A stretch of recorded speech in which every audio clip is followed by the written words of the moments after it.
Você já esteve numa sala cheia e se sentiu sozinho, sem conexão nenhuma com as pessoas em volta? Bom, quem nunca? Olá, meu nome é Daniela Dutra e nós estamos em mais um episódio de Fractais e eu estou aqui com a Ale Valverde. Tudo bem, Ale? E aí, Dani, tudo bom? Maravilha, boa noite, Di, boa noite, Fê, tudo bom? E aí, pessoal, boa noite. Boa noite. Maravilha, e a gente está aqui hoje com uma convidada super especial que vai falar sobre esse tema com a gente. Ela que sugeriu esse tema, que a gente dividiu aqui na expressão pertencer e encaixar-se. E essa nossa convidada é a Tatiana Guimarães. Tudo bom, Tatiana? Oi, gente, que prazer estar aqui com vocês, tudo ótimo, melhor agora. Maravilha. Tatiana, você não quer se apresentar para os nossos ouvintes e a gente já começa a nossa conversa?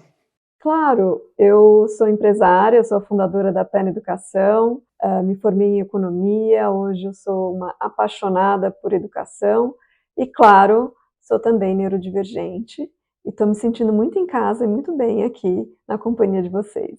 Pertencendo? Já, super cedo? Pertencendo ou se encaixando, né? Pertencendo. Maravilha, Tati. A gente que tá gravando todo mundo junto aqui, a gente tá se encaixando. Que ótimo, né? Para os nossos ouvintes que não estão aqui hoje, eu estou aqui solitário e a Tati também no lugar dela e a Dani, o Id e o Fê estão gravando juntos esse episódio, é isso aí. Estão encaixados no friozinho. Conta pra gente, Tati, qual que foi o seu interesse em propor essa conversa pra gente hoje? A gente super aceitou porque a gente achou o tema muito bacana, mas o que foi que te moveu pra gente ter essa conversa hoje? Poxa, essa é um esclarecimento muito importante que a gente tem que ter e divulgar. Pertencer e se encaixar. É uma distinção assim, que eu vejo como essencial nas escolas, nas famílias, nas relações humanas. Quando a gente olha para uma turma, por exemplo, numa sala de aula, e a gente vê que existe uma criança que está ali no cantinho, sentada no chão, agarrada assim nos joelhinhos, com cabecinha para baixo, uma sensação de vergonha, uma sensação, poxa, está todo mundo se divertindo num canto e eu estou aqui separado. Imediatamente a gente percebe que tem alguma coisa errada naquela dinâmica. E quando a gente conversa com essa criança e percebe que ela se sente sozinha, envergonhada, como se ela fosse menor em algum sentido com relação ao resto do grupo, algo está muito, muito equivocado e precisa mudar.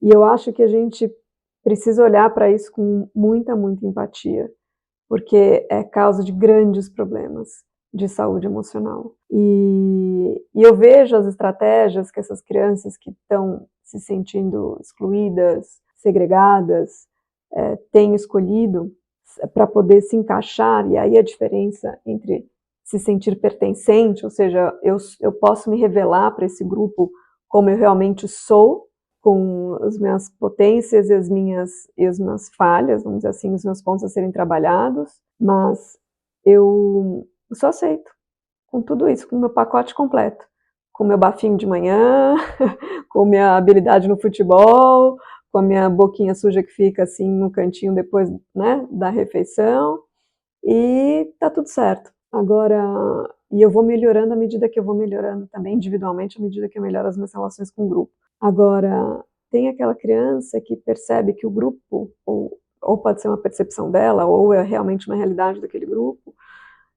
ele não vai me aceitar se eu for como eu sou. Então eu começo com uma série de estratégias que, em geral, não são muito boas, para tentar me encaixar nesse grupo. E à medida que eu vou sofisticando essas estratégias, eu vou alterando cada vez mais a minha natureza, eu vou me distanciando cada vez mais da minha natureza, e eu vou colocando cada vez mais camadas que não me pertencem, para tentar ser aceita naquele grupo, ou aceita naquele grupo. E eu vejo isso acontecer com tanta frequência, evidentemente que isso se conecta de alguma maneira com aquilo que eu fui, né, e aquilo que eu vivi na minha vida, e me toca profundamente ver como essa situação ainda é recorrente nas escolas e passa batido. Muito raro a gente perceber um adulto, um mediador, um educador, um coordenador, que realmente está atento para esse tipo de situação. Tati, eu vi, conforme você ia falando no seu exemplo, você começou falando de uma criança e cada vez mais a palavra eu foi aparecendo. E o que eu queria te perguntar é, você consegue ver essa criança em você? Você lembra de alguma história que te marcou na sua infância, na sua época da escola? Porque enquanto eu via falando dessa criança, eu posso falar por mim, eu tava me vendo nela, não sei quanto vocês, Acho que todos nós, né? mas tem um ponto aí que é um ponto muito chave, sabe? Que é muito importante ser falado. Que é um lugar do ser diferente que ele não é óbvio. E passa muito pelo pertencer e se encaixar. Que é o quê? Quando eu tava na escola, tinha um menino que era o Piero, inclusive ele era autista, e era nitidamente que ele era diferente. Você via, ele era diferente, ele vivia no mundo dos dragões. Mas eu, por outra maneira, conseguia mesclar muito. E isso que você falou um pouco do educador, perceber e por aí vai, sei lá, acho que também tem um lado meu de eu não mostrar, sabe? Porque eu acho que parte desse entendimento, falando mais um momento de adolescência aqui, passa muito por você se enxergar naquilo e conseguir falar. Porque um adolescente pode ser muito difícil de se acessar. E por que é muito difícil de se acessar? Porque a gente vai se fechando, né? Quando ele começou a construir essas camadas. Exato. E quando começou essa falta de pertencimento? Quando que você precisou começar a colocar uma série de vestes que não te pertencem para poder existir ali? O que eu vejo, assim, e aí eu vou falar um pouco da minha experiência pessoal, é que existe uma relação muito forte do não pertencimento com a vergonha. E isso me preocupa muito, porque quando a criança se sente envergonhada, e aí a vergonha está muito relacionada com a percepção da criança da própria identidade, eu tenho algo de errado comigo. E essa é uma vergonha que ela permite que cresça justamente porque ela sente essa vergonha num lugar de solidão.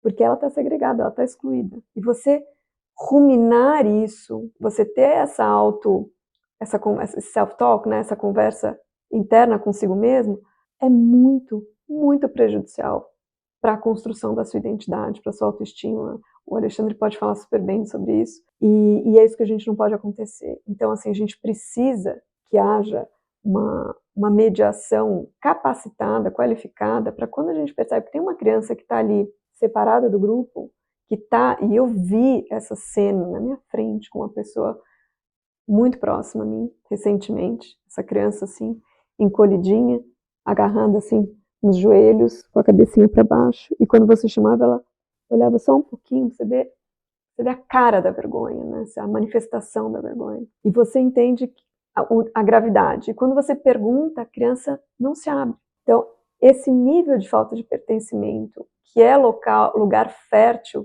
para o desenvolvimento dessa vergonha, que é um dos fatores que mais afetam o desenvolvimento da personalidade, da identidade daquela criança, é algo que precisa de mediação. Que mediação é essa? Ei, eu tô vendo que tem alguma coisa muito forte acontecendo aí. Mas você não tá sozinho, tá? Tô aqui do seu lado, não precisa falar se não quiser. Mas, pô, empatia, né? Eu também tô aqui do seu lado. Quando a gente vê qualquer tipo de sensação de vergonha, ou a pessoa indo para dentro, não é só indo para dentro, né? Ela vai indo pro buraco e ela vai se desaparecendo. Aí eu lembro assim que o oposto do amor não é o ódio, né? É a indiferença. Ela começa a se sentir realmente invisível, porque existe esse movimento de distanciamento. E quanto mais jovem essa criança é, esse distanciamento, esse desencaixe é deletério. Por quê? Porque esse distanciamento físico, ele se encontra ali naquela necessidade de sobrevivência dessa criança, porque ela precisa, todos nós precisamos, né? De abrigo, de comida, de água, de proteção. E quem oferece isso pra gente? Os adultos. E de uma comunidade, né? Que nos acolha, se sentir parte de uma cultura. Isso é um ponto muito chave. Alguém que se preocupe de verdade com a gente. E quando a gente é invisível, quem é que vai cuidar da gente? Quem é que vai cuidar da nossa sobrevivência? E aí você se sente verdadeiramente ameaçado. Então, você tapa, é como se você pegasse uma planta que está ali se desenvolvendo, tapasse ela. Tira o sol, tira a conexão, isso segrega ela. Como que ela vai se desenvolver? Então, esse olhar empático que falta, sabe? Eu acho que tem uma coisa, eu tenho 2 filhas, e tem uma coisa muito importante, e acho que é engraçado, sobre como você escolhe a escola da sua filha. Então, eu acho que é um passo antes de você saber quem é seu filho, qual é a personalidade dele, qual é a dificuldade deles e tudo mais. Então, tipo assim, eu acho que antes da escola, tem um passo anterior do pai entender o filho para saber que ambiente colocar. Porque eu conheço escolas que são muito mais abertas a pessoas com qualquer tipo de diferença ou dificuldade. Tem escolas que são feitas para ser carreirista específico e tudo mais, e tipo, os pais que botam lá estão com uma expectativa da educação e do modo diferente. Então, eu acho que é interessante a gente conversar, mas eu acho que a regra da empatia é igual para todo mundo. Mas eu acho que vem um negócio antes do pai saber quem é seu filho e qual o nível, o tipo de escola ele poderá. Obviamente que, tipo, eu moro em São Paulo, eu tenho acesso a vários tipos de escola. Em outros lugares não vai ter esse tipo de acesso, ainda mais escola pública e tudo mais, talvez não tenha esse tipo de quebra. Mas é interessante saber que a escola por si só é uma bolha, e é já interessante você saber se a bolha da escola combina com a bolha do seu filho. Não que ambos temos que viver numa bolha, mas mais no estilo mesmo. Não, mas isso da bolha, sabe? Se fala muito da bolha ser um problema, mas eu acho um problema viver numa bolha. Eu acho um problema ficar eternamente na mesma bolha. Mas, tipo, acho que é natural a gente ver uma bolha, estourar ela e virar outra. É uma eterna bolha. Então, mas aí nesse sentido, vamos aproveitar essa provocação para pensar na bolha neurodivergente. E aí uma questão do pertencimento para algumas crianças, não estou falando de todas, porque acho que quando a Tati começa aqui, ela está falando de uma série de dimensões que pode fazer com que essa criança viva essa experiência de estar apartada, separada, e isso pode ser por uma questão de uma deficiência física, de uma questão de cor de pele, de uma questão de classe social, também de uma questão de neurodivergência. Acho que há várias maneiras das pessoas não pertencerem ou serem excluídas dos meios onde elas estão. Mas pensando aqui especificamente na questão da neurodivergência, a gente traz um complicador que é a questão da invisibilidade dessa condição. Ela não está colocada, ela não está posta. E aí, nesse sentido, Fê, também não é tão simples assim para os pais dessa criança poderem reconhecer quem é essa criança, para poderem orientar, entre muitas aspas, o melhor lugar para ele estar, porque isso também é controverso, e poder guiar, né, conduzir esse crescimento dessa criança nesse lugar propício. Às vezes os próprios pais estão invisíveis para si mesmos, né? Quantas histórias de crianças que fazem o diagnóstico de neurodivergência e depois os pais vão fazer esse diagnóstico.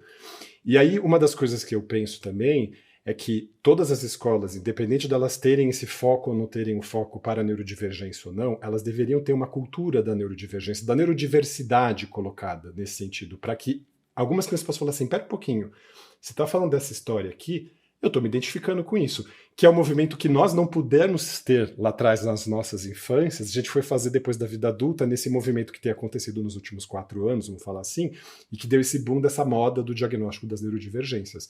Porque não nos foi apresentado lá atrás esse modo de ser todo próprio, que a gente pode falar, olha, se você é assim desse jeito, isso significa que você tem um neurotipo diferente, você se comporta diferente, você é diferente, e a gente possa reconhecer outros amigos, outras pessoas ali dentro daquele ambiente escolar, e que a gente possa convergir e falar, poxa, você é como eu pertenço a essa mesma mini bolha que você, nesse sentido. E eu acho que ninguém aqui experimentou isso, nem no jardim, nem no primário, nem no ginásio, nem no colegial, nem no ambiente universitário.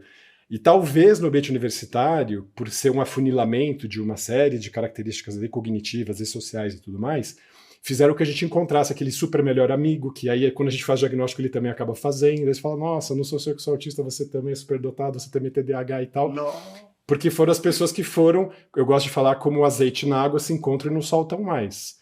Mas a gente só foi experimentar essa experiência de pertencimento com 20 anos de idade. A gente passou os primeiros 20 anos da vida e a gente conseguiu sobreviver à adolescência, essa fase super crítica. Hoje a gente vê muitos adolescentes com histórias super tristes de depressão, de ansiedade, aumento das tentativas de suicídio nessa faixa, por uma série de questões, e certamente essa do não pertencimento, por conta de todas essas dimensões, também está colocada. Então, quer dizer, tem todos os riscos do que isso significa. Isso não é só uma questão de, nossa, uma cena que a gente está vendo ali daquela pessoa excluída. Isso acarreta, como bem a Tati trouxe, uma série de sofrimentos, e de saúde mental e de saúde física, de uma série de questões. Mas eu queria trazer Mas essa eu queria provocação aqui até. para te pensar nisso. Fala, Dani. E eu queria complementar, trazendo um pouco que não à toa a questão de inclusão é um dos maiores desafios nas organizações também. Quer dizer, não, quando a gente está falando do sujeito adulto trabalhando, a gente também está falando desse mesmo problema, que não foi resolvido lá de trás Uhum, e está impactando todo mundo.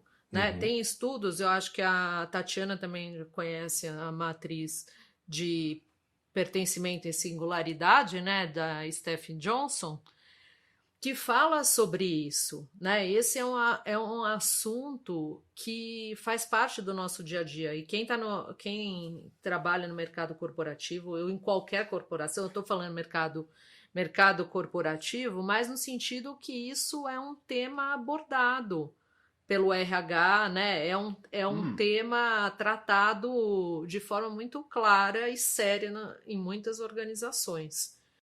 A sociedade é o que acontece quando essas crianças crescem. Uhum. O modelo que a gente está desenvolvendo nas escolas é o modelo que elas vão levar para o mundo. Então, exatamente.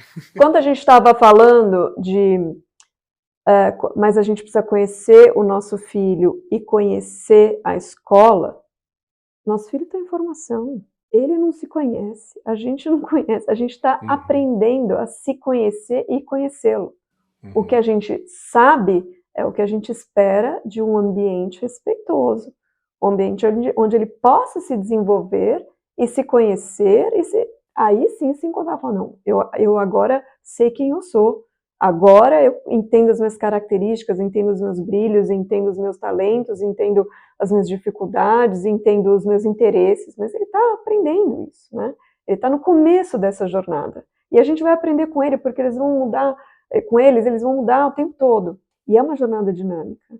E a gente vai ver que a gente também, ao observar isso com atenção, a gente também vai se observando com atenção durante esse processo, porque ele é fruto dessa relação dinâmica dos nossos relacionamentos, né? Agora, quando a gente não consegue ter na escola uma cultura forte, prevalente, que vire para os pais que acham que tudo bem fazer fofoca, tudo bem ficar panelinha, ai não, vamos fazer a festinha, não vamos convidar fulano, ai não, fica aquela turminha que fica falando da criança que causa mais, ou então que uma escola que premia, por exemplo, performance acadêmica, que faz aquela festa para os performáticos ali e exclui o resto. Peraí, para você ter performance acadêmica, você não precisou do seu amigo.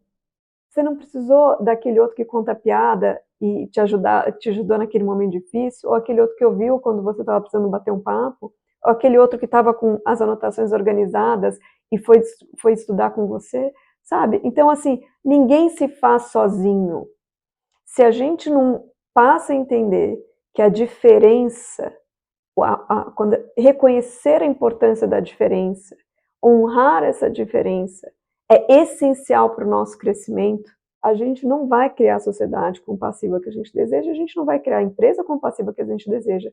Se a gente continuar alimentando um modelo de escola que fomenta a competição, que acha que é legal, não, eu estou me sentindo bem por quê? Porque eu sou melhor do que o outro. uhum. Como é que eu posso me sentir bem assim, se o outro não está bem?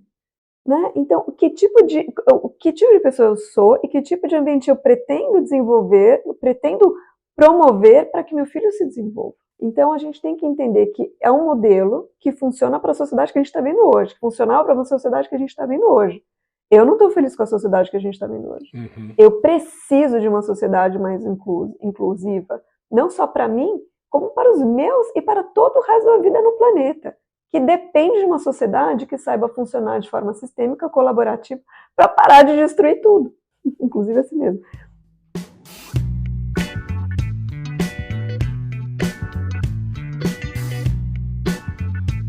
Posso fazer uma só pergunta pegando esse mesmo tema? Eu estava nesse debate em relação a esportes na escola e a definição de perdedores e vencedores específicos. Porque, tipo, a quantidade acadêmica, tipo, o esporte fica bem claro quem ganhou ou perdeu um jogo, né? E eu acho que tem eu estava discutindo com meus sobrinhos todos, existe uma proteção muito grande pela não frustração. Então, tipo, os perdedores ganham, os que não ganharam nenhum jogo ganham alguma medalha de participação e tudo mais, e normalmente não se comemora tanto quem ganhou os mais jogos, com medo de machucar o outro, tá? Eu entendo muito o que você fala da parte acadêmica e que uma pessoa precisa da outra, mas eu também acho, eu me preocupo, na verdade, não sei se eu acho, tipo assim, o termo correto, sobre esse receio tão grande de não frustrar a criança, criando um sistema tão de proteção nela. Eu acho importante proteção, mas eu acho um pouco de frustração e saber que você ganhou ou perdeu importante também. Existe uma diferença. Eu acho que faltou eu completar o raciocínio, talvez. É importantíssimo celebrar conquistas, sejam elas acadêmicas, nas artes, nos esportes, qualquer conquista é super importante, mas não exclua o outro. Exato. A celebração de todos. O time que ganhou hoje, celebre-se. O time que perdeu, frustre-se. Mas agora a gente vai aprender com tudo isso. Por que a gente perdeu? Quais foram as estratégias? Será que simplesmente a gente deu o máximo, mas não estava num dia bom? Os caras estavam num dia incrível?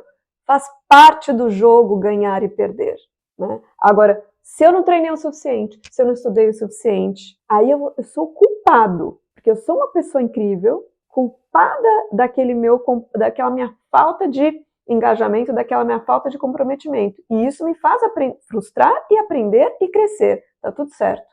Celebre-se as conquistas, mas não exclua. Esse é o ponto. Tem uma coisa também que é importante falar sobre uma incapacidade da nossa sociedade de lidar com o desconforto.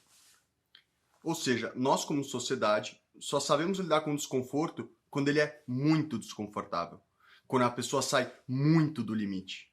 Mas a questão é que nós que estamos aqui somos pessoas que somos diferentes, mas nem tanto. É um nível 1 de suporte. E aí que mora o pulo do gato, porque é muito difícil de se identificar, é muito difícil de se colocar, e é tão intenso quanto. E trazendo um pouco o papo para o que a gente falou da escola, depois da vida adulta, do meio do trabalho, eu vou trazer um exemplo meu de como eu sinto como a minha neurodivergência me traumatizou na minha infância e continuou na vida de trabalho. Que é o quê? Eu sempre fui a criança extrovertida. Conforme eu fui crescendo, era muito interessante, porque meus professores me adoravam, todos os adultos que eu conhecia me adoravam também, mas meus amigos não achavam legal. Eu falava demais, eu era muito estranho e por aí vai. Mas não era aquela coisa que era o caso do Piero, né, do menino autista da minha sala. Era um caso meio que tipo, pô, cara, só para de querer chamar atenção. Só para de querer falar tanto. Em doses homeopáticas e constantes de uma vida, isso se torna uma voz na sua cabeça que você fica se julgando o tempo inteiro. E aí, você percebe que você sempre consegue se encaixar, mas sempre tem uma coisa meio estranha. E isso, no meio do trabalho comigo, se manifestou, talvez se identifique muito com isso no meio corporativo. Da época que eu trabalhei na XP, eu lembro dos meus chefes me chamarem e falarem assim, a gente só não vai te demitir porque você é muito bom, mas você precisa aprender a se comportar. Então, era muito isso. Hoje, na vida do trabalho, eu vejo que a minha neurodivergência muitas vezes é tolerada porque eu entrego muito, entendeu? E é isso, a gente vive num mundo capitalista que tá na base de troca, né? Mas depois desse feedback, ela não foi tolerada, na verdade. Ela, tipo, ela só, tipo, você deixou de ser demitido, mas é zero que eles estavam ok com o seu comportamento. Não, eles não Tipo, estavam zero. nada ok. E em nenhum lugar que eu passei na minha vida, quase ninguém teve ok com o meu comportamento, a não ser vocês. E algumas outras pessoas, né? Tipo, minha mãe não tá ok com o meu comportamento. E até, deixa eu trazer um outro ponto sobre essa coisa da sutileza e do processo de educação, falando um pouco da minha mãe, sabe? E eu sinto que vocês falaram um pouco sobre como os pais não têm acesso àquilo. E muitas vezes não é porque eles não querem, é só porque eles não têm acesso.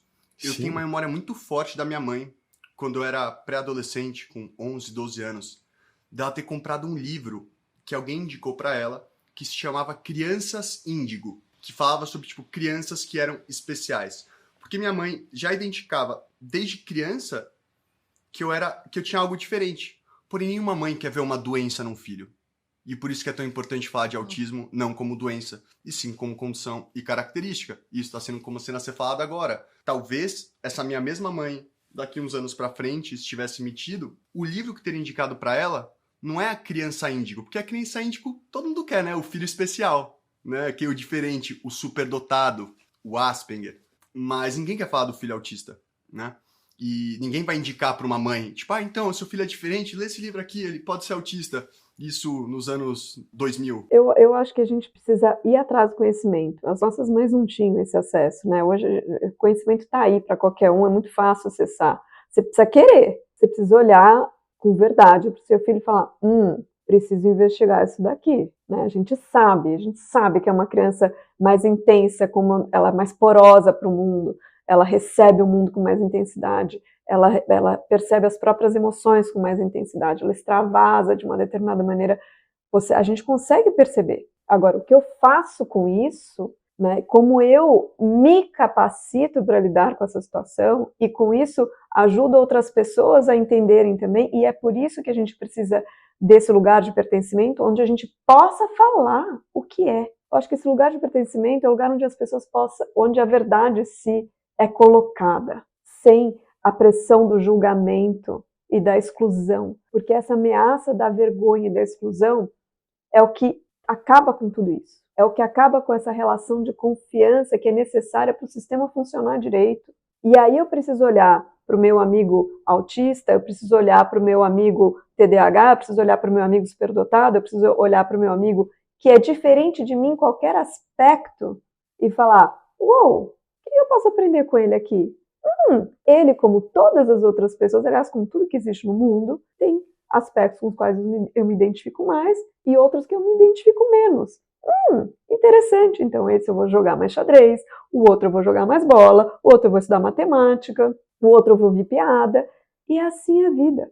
Então, num ambiente de trabalho, eu preciso entender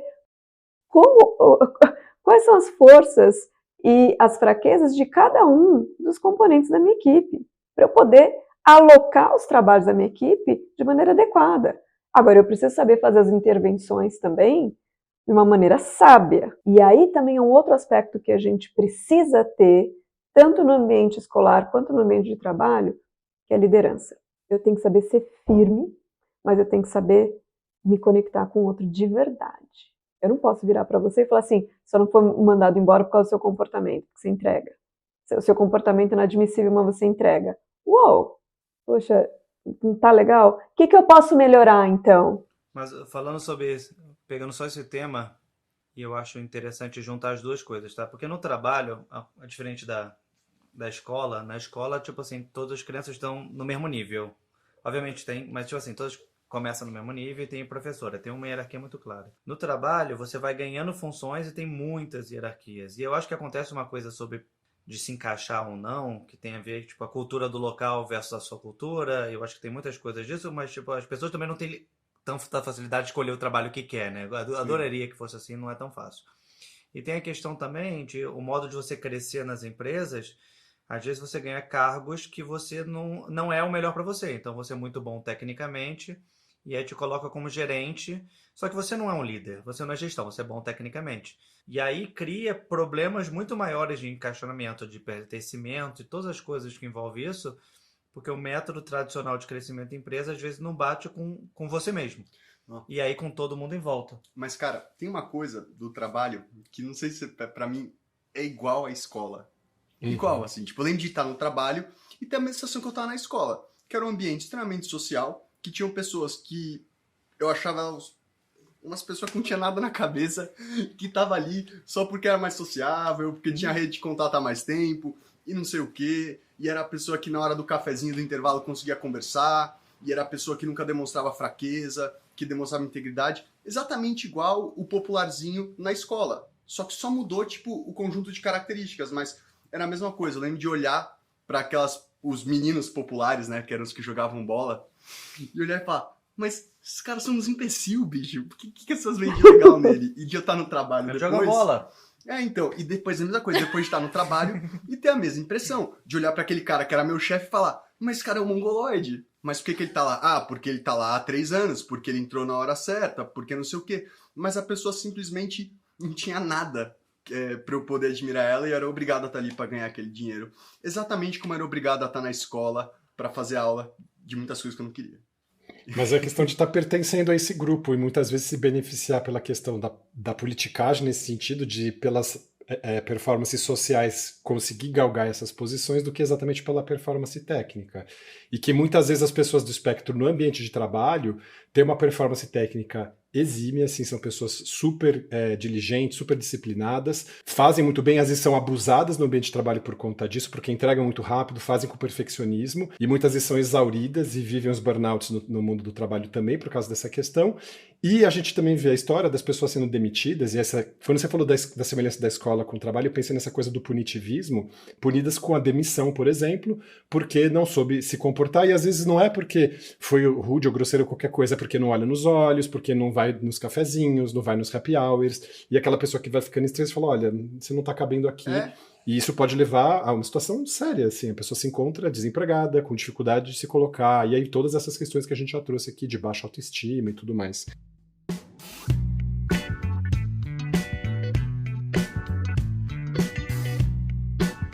Eu queria trazer uma dimensão também dessa questão do pertencimento ou não pertencimento, que a gente falou bastante aqui da escola e do trabalho, mas dentro de casa, nesse sentido, eu só queria trazer o meu exemplo, porque é curioso, de um certo modo, na minha família, tô falando aqui dos meus pais, dos meus irmãos e tal, e minha família é um pouco mais larga também, meus tios e meus primos, a gente nunca se sentiu não pertencendo, porque como na minha família todo mundo é neurodivergente, fica essa coisa assim, é parecido com todos nós, estamos aqui, somos coesos. Então, ok. Só que eu tinha a sensação de ser diferente de todo mundo, tá?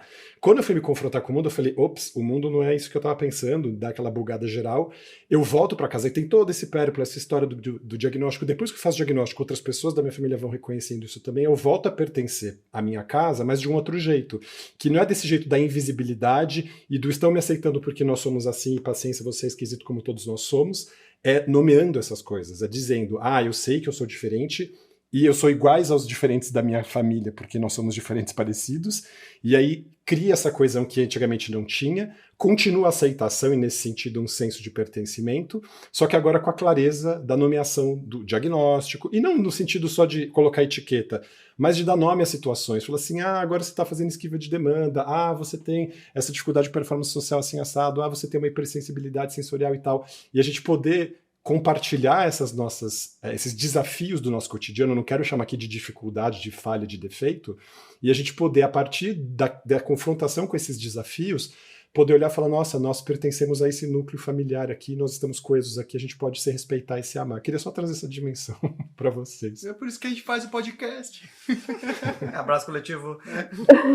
Tem uma coisa que tá me incomodando um pouco, sabe o quê? A gente sempre fala que eu sou. Só que eu não sou, eu estou. Uhum. Eu estou o tempo todo mudando. Eu estou o tempo todo refletindo sobre mim mesma, entendendo o que eu posso melhorar. E se hoje eu sou só técnico e não tenho habilidade para a liderança, amanhã eu posso ter. Uhum. É uma habilidade, ou seja, pode ser construído. E o quanto é significativo para mim me desenvolver nessa carreira? Esse é um passo que eu tenho que dar, então eu vou dar. E o que me impede de dar esse passo? As pessoas ao meu redor. Não é tão fácil, a gente não tem tanto. Não.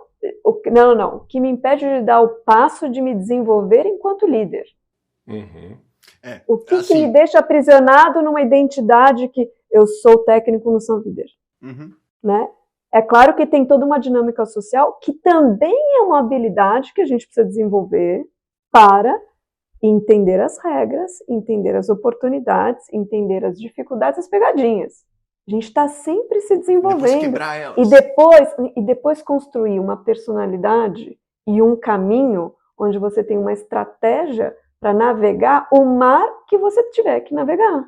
Qual é a sua posição sobre nota e nota média e passar de ano? Eu acho que tudo que a gente quer melhorar, a gente tem que medir.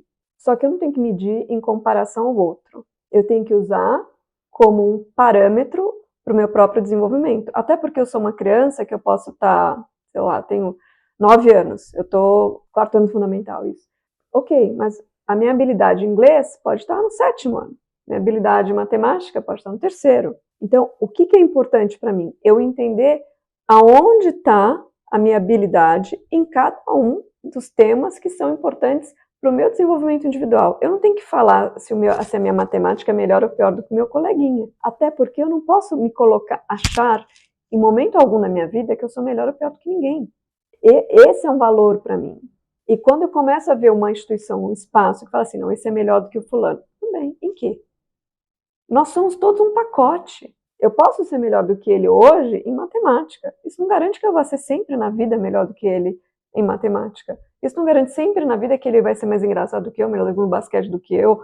Sabe? Nós somos um pacote em desenvolvimento. A gente vai desenvolver esse pacote à medida que a gente aperfeiçoa a nossa capacidade de entender a nós mesmos. O que é importante e relevante para mim? Que trilha eu quero seguir? O que ninguém me tira da cabeça? E não, isso eu vou fazer. Sabe? Eu acho que a gente, principalmente quando a gente recebe um diagnóstico, a gente começa a receber uma série de... a ficha começa a cair em uma série de narrativas e pessoais que ficaram sem explicação, e a gente começa a amarrar essas narrativas e revisar tudo, né? Só que a gente tem que tomar muito cuidado de não cair nesse lugar de vitimização. É porque eu sou assim, então o mundo vai ter que... De jeito nenhum. Se eu descobrir que tem se aspectos meus me foram revelados, eu vou usar isso a meu favor. Em quê? Me desenvolvendo. Eu tenho pontos para serem desenvolvidos, vou me desenvolver. Eu tenho pontos fortes que eu nem descobri, vou usar isso a meu favor. Nem sabia que eu tinha isso. Uau, vou aproveitar. Total. Então, esse lugar de ficar parado está me incomodando. Eu acho que a gente tem que se visualizar numa criatura em movimento, em desenvolvimento o tempo todo. Sim, total. E isso que você trouxe, a gente até falou aquela coisa, né? Que a gente recebe diagnóstico, aí o melhor amigo, que é unha e carne, vai atrás. Meu melhor amigo foi um psiquiatra ontem para ir ver essas coisas. E parte da minha conversa sobre ele, para ele ir num psiquiatra, porque muitas vezes a gente pensa o quê? Eu tenho que ir no psiquiatra porque eu tô mal, né? Porque eu tenho um problema. Mas no caso dele, não. Ele já sabia do meu diagnóstico, a gente já tinha falado muito sobre isso. E parte do papo com ele foi, cara, eu acho que é interessante se você tiver dentro do espectro autista ou tiver uma superdotação, algum tipo de neurodivergência, não porque você tá mal, mas porque você tem um conhecimento sobre você que no futuro vai te ajudar muito na sua tomada de decisão. E nesse sentido passa por essa coisa do aprender. Isso é muito importante se falar na neurodivergência, porque boa parte das suas neurodivergentes que eu conheci, se não todas, têm como características fazerem várias coisas. E se sentirem, a gente falou isso no episódio anterior, inclusive, que nunca chegam a lugar nenhum. Mas quando você tem a consciência do diagnóstico, você começa a revisitar a sua vida.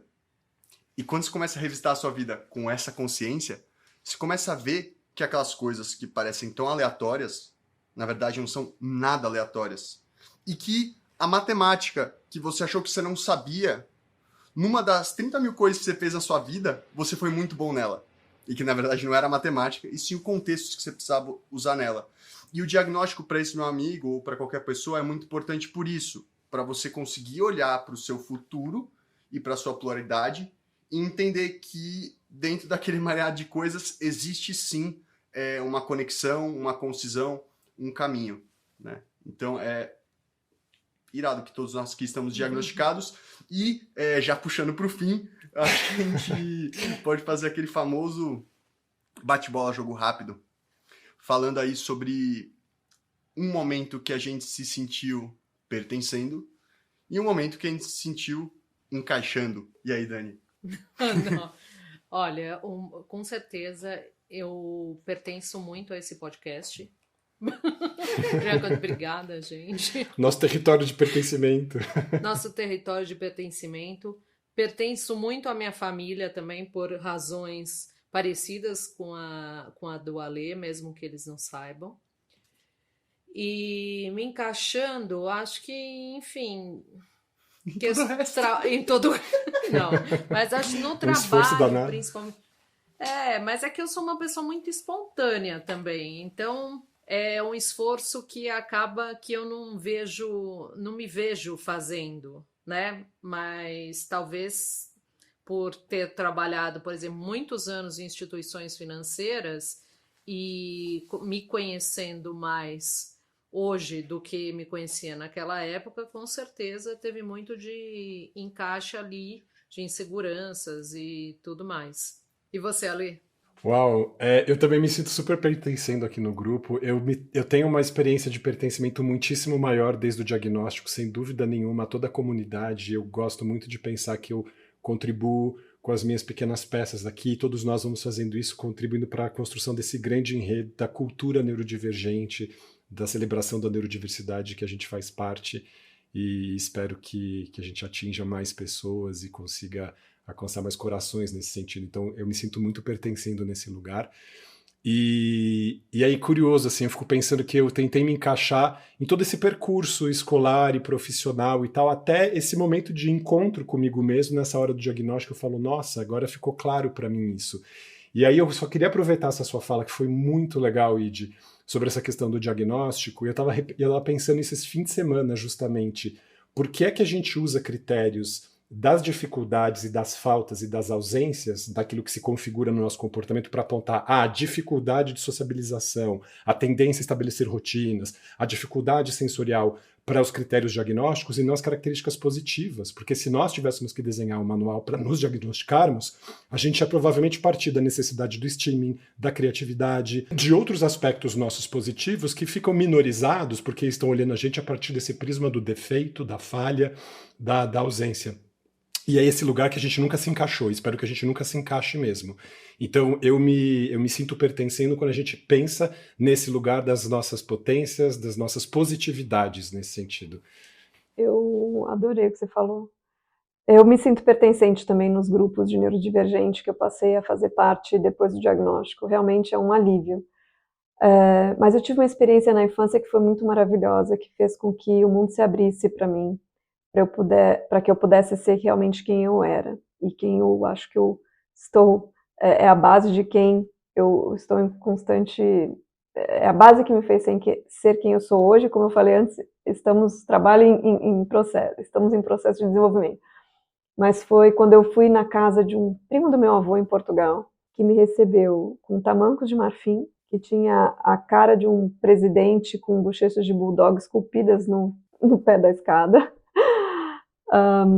que tinha raposas vivas no pescoço e tinha um capacete na cadeira, porque quando ele não queria ouvir ninguém, ele sentava e põe o capacete. Tinha uma lareira com boca de tubarão e pavões soltos, né, no quintal. Era uma pessoa totalmente sui generis, um artista, uma pessoa inteligentíssima.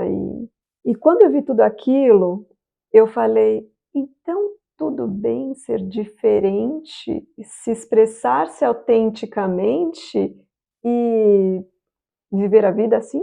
Aquilo para mim foi, uau, serei quem eu realmente sou. Mas primeiro eu só preciso descobrir quem eu sou. O que eu sei é que eu não sou Depois eu vou o que estavam querendo me impor. E aí eu comecei esse caminho de tentar me descobrir, mas eu fiquei assim, aquilo foi tão emblemático na minha, vamos dizer assim, libertação, que hoje eu me sinto o tempo todo refletindo, eu percebo essa reflexão interna, esse diálogo interno o tempo todo sobre, tô no caminho? Não tô no caminho? Tô me expressando autenticamente? Não tô? É muito interessante que você colocou, porque naturalmente, como tudo, quando a gente ouve alguém falar, a gente se coloca em contraste. E eu fiquei pensando, eu tive isso, mas nunca na minha família. Então, de certa maneira, quando isso acontecia, era como que eu achava aquilo legal, mas sempre vinha aquela fala, aquele lá não deu em lugar nenhum, hein? É o Zé Louco da rua, o sem era nem beira. Sempre tem o Mário doido. E, bom, já puxando aqui que comecei a falar. Só para eu não falei a parte final? Exatamente. Eu fui ter que terminar. Na verdade, eu tenho que falar a parte final que ninguém fala, então eu sou obrigado a falar. Eu pedi pro Ide falar e ele não consegue. Que é sobre... Por favor, nos ajude a pertencer mais ao mundo. Então, assim, hoje a gente tem 185 mil reproduções que já ouviram a gente. Aí. E a gente está com uma média de streaming de episódios de quase 3 mil pessoas. Então, tipo assim, realmente... Tem muita gente que se sente pertencente a esse grupo, é o que a gente fala e tudo mais. Só que para fazer isso acontecer e a gente chegar a muito mais gente, porque sempre que a gente fala para uma pessoa, essa pessoa fala para umas 10 pessoas... A gente criou o Apoia-se, que é para nos ajudar a divulgar. E toda vez que eu falo isso, o Id perde alguns minutos de vida, porque dói na alma dele. Ele se não contorce. se sente pertencente no departamento de pedir ajuda ou pedir dinheiro. Eu me sinto pertencente no departamento do burguês safado. E no meu último podcast que eu estava pedindo, eu estava ouvindo com a minha mãe, com a minha mãe e com a minha esposa, ela virou pra mim e falou assim, e se vocês pedirem dinheiro, vocês nunca vão receber. E eu descobri o como é que a gente é ruim nisso. E se eu sou a pessoa que sou melhor desse grupo, eu falei, ferrou. Nossa. Então é muito... Esse ponto, mas em geral... A gente teve mais uma pessoa que doou, então a gente tá mais feliz um pouco. Verdade. A gente já tá com 10% da meta. Mas Oba. é apoia.se/fractais. E tipo, qualquer carinho a gente interpreta com carinho e a gente quer chegar a muito mais gente. E aí, se a gente juntar muito dinheiro, a gente pode visitar o ID na Tailândia e gravar de lá no futuro. Ia ser legal. Não, mas é isso. O dinheiro, nesse sentido, ele é importante porque só de pagar os custos já é legal. Para encerrar, eu queria falar um lugar de pertencimento que acho que é muito legal ser falado, que é a natureza. Acho que um dos lugares que eu mais me sinto pertencendo é quando eu tô no meio do mato ou quando eu tô mergulhando, porque nesses lugares eu vejo que as coisas fazem todas muito mais sentidos, eu vejo os bichos se conectando, as árvores, como tudo se conecta, é tudo muito simples, é muito direto, é muito silencioso, é sutil. E isso pra mim é um lugar que eu me sinto muito parte. Inclusive, isso é uma contradição, né? Mas quando eu tô mergulhando, por mais que eu me sinta muito parte, uma das coisas que mais me incomoda é o fato de eu estar soltando bolha. Porque toda vez que eu solto a bolha, os peixes vão embora. E eu fico, eu só quero ser seu amigo, por favor, me aceita. Vocês são tão mais legais que os humanos. Tipo, só lida comigo como se eu fosse uma pedra. Só que aí você tá tentando se encaixar nesse ambiente, né? Você não pertence a ele, Id. Exatamente. O mar vai te expulsando. Os peixes Então, fazem assim, vai lá bullying pra nele. terra que é o seu lugar. Os peixes não têm empatia com o ID. Nenhuma, cara. Nossa senhora. Você não está indo para um lugar, você está voltando para sua origem. Você é a natureza. Você sabe quando então, você pergunta para um eu índio, acredito nisso mesmo. quando você pergunta para um índio, faz um desenho da natureza, ele desenha ele mesmo. O problema está quando a gente se dissociou dessa imagem. Total. Sem dúvida. Ô, Tati, a gente tem que ter episódio 2 com você, hein? Vambora. Fala aí. Gente, é o seguinte, vocês têm que apoiar aqui esse canal, esse podcast, porque qualquer ideia boa só se sustenta se tiver recurso. Então, uma ideia boa para ser sustentada no tempo precisa de recurso. Então, gente, olha, vocês querem mais disso? É mãozinha no bolso, transferenciazinha no valor que for possível, porque boa ideia precisa se manter. Já temos uma garota propaganda. Aí, contratamos. Gravou pra botar sempre? Muito bom. Vai virar o bordão aqui. Maravilha, Obrigada, pessoal. gente. Um grande Adorei abraço. o papo. Obrigada, gente. Eu tenho o Tchau, privilégio de abraçar o Id hoje, pessoal. High five, high five. Como é que faz? High five. Eu vou ficar só aqui, assim. Tchau. Tchau, gente. Tchau, Obrigada. tchau.